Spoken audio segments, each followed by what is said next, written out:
Roleplay is a new Amazon exclusive starring Kaley, Cuoco, and David Oyelowo, two fantastically talented individuals. And this is a streaming exclusive coming out in the month of January, which can only mean one thing. Not only, it usually only means one thing, that it's probably going to be bad, but hey, these are two very talented people, and, who knows? Roleplay might surprise you. So Cuoco and Oyelowo are a young married couple whose lives turn upside down after secrets are revealed about each other's past. Cuoco is actually an undercover spy, and she's been a spy this entire time. She's basically a hired gun, a bounty hunter, and that's how this couple has been making their money and raising their two kids. And Oyelowo's character has basically been out of the loop this whole time. And he never really puts two and two together until about halfway through this movie or so, that all of her business trips might seem a little sus. And look, let me just start by saying this. Kaley Cuoco is a marvelous actress. I think she's extremely talented.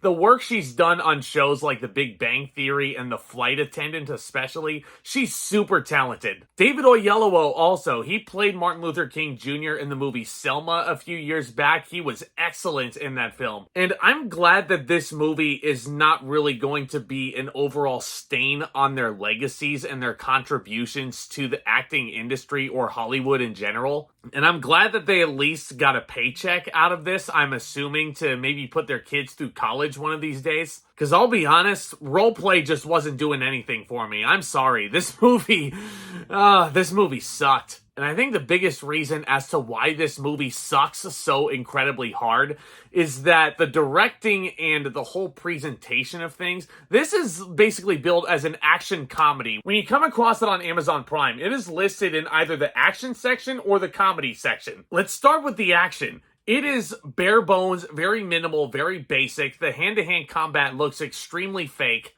And while there's not an overabundance of shaky cam to cover up the fakeness of this, I'm usually very critical of an overuse of shaky cam, and it may have painted this movie in a better light where you're able to smoke and mirrors how phony everything looks. But yeah, the action, it really wasn't doing anything for me, man. The comedy aspect of it as well. Like, the whole point of a comedy is to make you laugh, right? I was just watching The Interview downstairs with my dad and my uncle, and that's a stupid movie. That's a really, it's not my favorite comedy in the world, but it does what a comedy is supposed to do, right? It's supposed to make you laugh because of how dumb it is. Roleplay is dumb in the sense that it doesn't make you laugh at all. And its attempts at comedy are almost non-existent because the movie just feels so tone-deaf to me. They take themselves way too damn seriously. Like, if you want to do a thriller, cool. Just don't bill it as a comedy. In the times where you do try to be funny, yeah, you can put those here and there, because thrillers can be partially funny if you weave that comedy in the right way. But this movie really wanted to lean more towards the action thriller aspect. It at least felt to me like this movie did not want to be a comedy. And my God, we've seen this plot line, this exact same plot line, I don't even know how many times, especially over these past number of years that I've been doing YouTube. It just feels so derivative and familiar to a bunch of these buddy action comedies.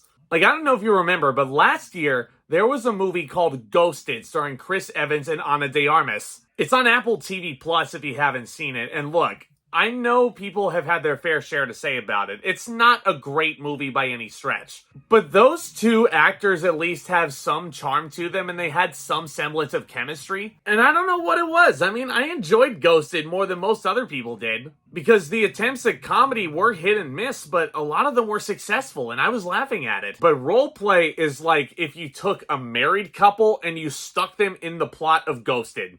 Beat for beat, it is the exact same thing. I could not believe what I was looking at. So yeah, you have some very talented people in here in Cuoco, Oyelowo. Bill Nighy is in this. Davy Jones from the Pirates of the Caribbean movies. His sequence is so creepy. It's almost like a horror movie. You want to talk about tone deaf, it's almost like this guy doesn't really know what movie he's in. And Connie Nielsen plays a villain in here that is just so bland and so forgettable. Yeah, I don't know, guys. I wasn't really vibing with Roleplay at all. Yeah, you've seen this concept done to death, especially over the past half decade or so.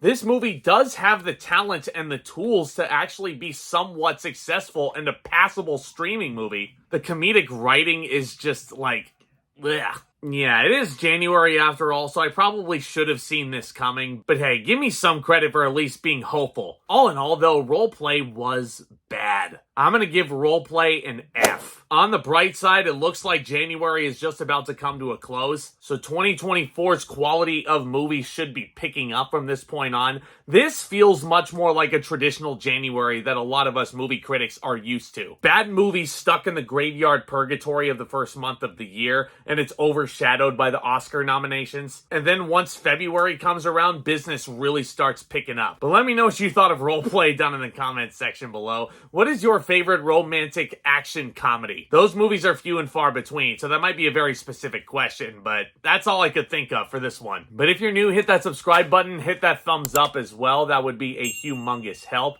If you like talking about all new things in movies and entertainment, this is a great community to become a part of today. Stay tuned for more videos very soon. Like I said, as February comes around, business is really going to start to pick up. Argyle comes out first weekend of February. You got Lisa Frankenstein as well. There's some fun titles hitting here. And yeah, Madam Web is in there, and I'm not overly excited about it. I'm not overly excited about that one at all. But guys, thank you so much, as always, for tuning in. Y'all are the best.